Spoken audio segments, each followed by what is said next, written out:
Hello， 大家好，我是刘毅。今天我们做到酥鲫鱼、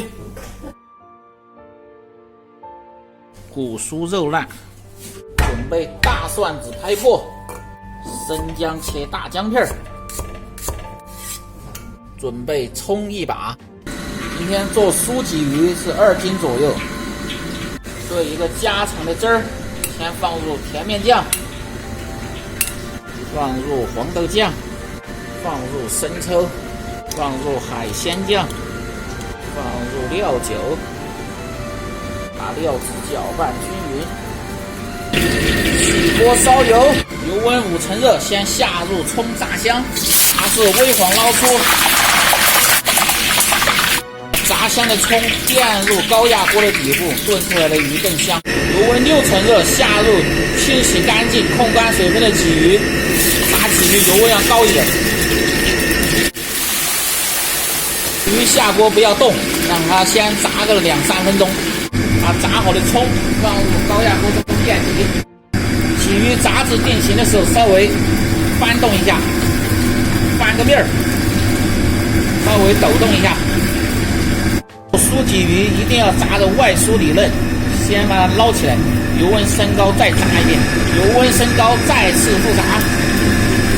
好，炸至发干。可以听见这个声音，稍微有点发脆就可以了。锅留少许的油，先下入八角炒香，下入姜蒜炒香，把姜蒜煸至微黄，这个时候香味才更香。放入少许的花椒粒炒香，下入兑好的酱汁儿，酱汁儿小火慢慢熬香。放入50克的米醋。做酥鲫鱼，醋的量要大，要不然在骨头它不酥。酱汁炒香，加入开水2斤，调味盐10克，鸡精、味精5克就够了。白糖20克，胡椒粉10克。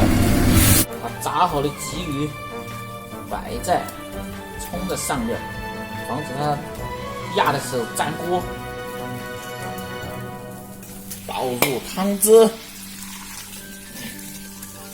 好，汤汁的量你看刚好淹过这个鱼就可以了。放入半个尖椒去腥增香，开火，盖上锅盖儿，大火烧开上气儿，压10分钟，关火焖10分钟，就是古酥肉烂。如果家里边没有高压锅的，按照我这个方法，这个顺序放在锅中炖至40分钟至50分钟，汤汁收干就可以了。好，倒入盆中，酥鱼就做好了。